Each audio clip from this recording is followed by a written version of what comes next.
Radhe Radhe friends. तो जैसे हर मौसम का एक अलग ही मज़ा होता है, तो बारिश का तो एक अलग ही आनंद होता है। बारिश का मौसम ज़्यादातर लोगों को मेरे ख़्याल से तो सभी लोगों को बहुत पसंद आता होगा। शुरू-शुरू में तो बहुत अच्छा लगता है, मुझे भी बहुत पसंद है। जो शुरू में पहली बारिश आती है, वो उसका तो एक अलग ही आनंद होता है और दो थोड़े दिन तक तो बहुत अच्छी लगती है बारिश जो आती है। फिर उसके बाद धीरे-धीरे हम फिर वो बोर होने लगते हैं और जो ये हरियाली वगैरह होती है बारिश के सीज़न में, उससे मन बहुत अच्छा लगता है एकदम। ये दे थोड़े बहुत मैंने पेड़-पौधे लगाए हुए हैं गैलरी में, ये भी ज ऐसे हरे-भरे हो गए हैं, तो इसमें भी ज़्यादा फिर हमें पानी वगैरह डालने की ज़रूरत नहीं रहती है, बारिश के पानी से हो जाता है। तो और देखिए घर में बारिश के मौसम में हमें बहुत कुछ ख़्याल रखना पड़ता है घर में, जैसे ख़ासकर किचन में हमें जैसे सब्जियाँ जो लाते हैं, तो हम सब्जियाँ वग़ैरह जो लाते हैं, हरी सब्जियाँ हमें कम से कम लाना चाहिए, जैसे पालक है, मेथी है, ये सब सब्जियाँ हमें कम से कम लाना चाहिए क्योंकि ये इतनी अच्छी नहीं आती है, बारिश में पूरी मिट्टी-मिट्टी और पूरी ऐसे खराब रहती है, तो कम से कम सेवन करना चाहिए हरी सब्जियों का और मैं तो जितनी ज़रूरत है उतनी सब्जियाँ ला के रखती हूँ, बहुत ज़्यादा की सब्जियाँ ला के नहीं रखती हूँ।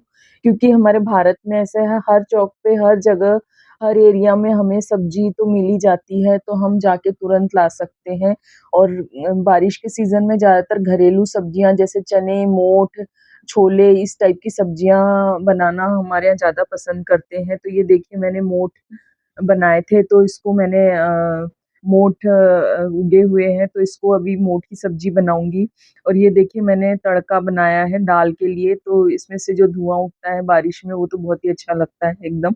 तो अभी मैंने ये दाल के लिए तड़का बनाया है, इसमें लाल मिर्च डाल के अब मैं दाल में इस तड़के को डाल दूँगी, तो मेरी दाल तैयार हो गई है और फिर मैं बनाऊँगी मोठ की सब्ज़ी और साथ में एक सब्ज़ी और बनाऊँगी, बरबटी बना लूँगी, तो इस तरह से मेरा खाना बन जाएगा, फिर गरम-गरम रोटियाँ बनाऊँगी। बारिश के दिनों में गरम-गरम रोटियों का एक अलग ही स्वाद होता है। तो इस तरह से बारिश के मौसम में किचन में हमें बहुत कुछ ख़्याल रखना पड़ता है, जैसे हर चीज़ हमें ढक के रखनी चाहिए, जैसे मच्छर-मक्खियों का बहुत ख़्याल रखना चाहिए और फ्रिज को साफ़ करते रहना चाहिए। मैंने अभी बताया था 1-2 दिन पहले मैंने एक वीडियो डाला था, उसमें मैंने पूरा फ्रिज साफ़ किया था, तो फ्रिज साफ़ करने से हमारे जो पहले के सामान हैं जिनकी डेट आउट ऑफ हो चुकी है उनको मैंने निकाल दिया था और इस तरह से एयर टाइट कंटेनर में सारे सामान को रखना चाहिए बारिश के सीज़न में। फ्रिज में भी रखें तो एयर टाइट कंटेनर में डाल के रखें तो नमी नहीं आती है। तो और नींबू का बहुत सेवन करना चाहिए बारिश के सीज़न में, नींबू बहुत गुणकारी होता है। तो ये तो हो गई हमारे किचन की बात, अब हम चलते हैं लॉन्ड्री की तरफ मतलब हमारे कपड़ों की तरफ। तो ज़्यादातर तो कपड़े मशीन में धुल जाते हैं, बारिश के मौसम में हम ज़्यादातर मशीन में डालना ही पसंद करते हैं।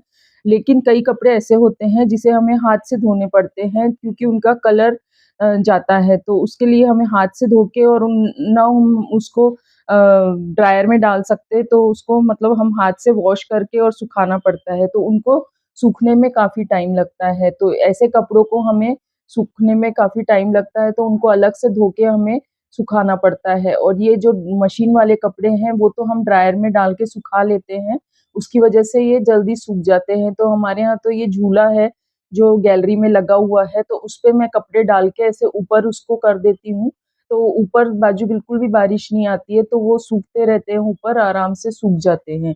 लेकिन जब बहुत ज़्यादा तेज़ बारिश आती है, तब कपड़े गीले होने के ज़्यादा चांसेस रहते हैं। कई बार ऐसे आड़ी-तिरछी बारिश आती है, उसकी वजह से क्या होता है, कपड़ों के ऊपर बारिश आ जाती है और कपड़े गीले भी हो जाते हैं। तो तब हमें कपड़ों को अंदर लेके और फिर उनको अंदर पंखे के नीचे सुखाना पड़ता है। तो ये एक जो प्रॉब्लम है, बारिश के दिनों में बहुत हो जाता है। तो उसके लिए जो स्टैंड आता है एक, वो बहुत अच्छा रहता है। अभी फ़िलहाल मेरे पास नहीं है लेकिन वो बहुत अच्छा रहता है, जैसे वो स्टैंड हम कहीं पे भी उसको ले जाके सरका सकते हैं मतलब और उसके ऊपर बहुत सारे कपड़े आ जाते हैं। उसको अंदर भी कर सकते हैं और कभी चाहे तो हम गैलरी में भी उसको सरका सकते हैं। तो इस तरह से वो स्टैंड हमारे लिए बहुत काम की चीज़ है और बारिश के सीज़न में हम जो बेडशीट्स है हमारी उनको भी फ्रीक्वेंटली हमें चेंज करते रहना चाहिए, क्योंकि नमी-सी हो जाती है बारिश के सीज़न में कपड़ों में भी, तो ऐसी हल्की-सी स्मेल आने लगती है जल्दी-जल्दी, तो जल्दी-जल्दी हम बेडशीट्स यदि चेंज करेंगे तो स्मेल जैसी नहीं आएगी और हमें फ्रेशनेस फ़ील होएगा। तो ये एक वजह है बेडशीट्स वग़ैरह चेंज करने के लिए, तो ये बारिश के सीज़न में हमें ध्यान रखना चाहिए। और गैलरी वग़ैरह जो होती है हमारी, उनमें हमारे जो गमले वग़ैरह रहते हैं, उनमें हम कम से कम पानी डालेंगे तो ज़्यादा अच्छा रहता है, क्योंकि पानी ज़्यादा उसमें अगर अ, रहा गमले में तो उससे मच्छर-मक्खी होने के ज़्यादा चांसेस रहते हैं। तो मच्छर-मक्खी होने के ज़्यादा चांसेस होने की वजह से गंदगी ज़्यादा फैलती है, तो इसलिए ये ध्यान रखें कि हम कम से कम पानी डालें और गैलरी में भी हम कम से कम यानी सफाई ज़्यादा से ज़्यादा रखें। और सफाई के लिए हम ये यूज़ कर सकते हैं, एक बॉटल में मैंने, जैसे ये एक स्प्रे की बॉटल है, उसमें मैंने 1 ग्लास भर के पानी डाल दिया था और 1 ढक्कन उसमें मैंने डेटॉल डाल दिया है और इसको हम स्प्रे करके मतलब सफाई के लिए यूज़ कर सकते हैं ये लिक्विड को। तो ये हमारा लिक्विड तैयार हो गया है साफ-सफाई के लिए बारिश के सीज़न में।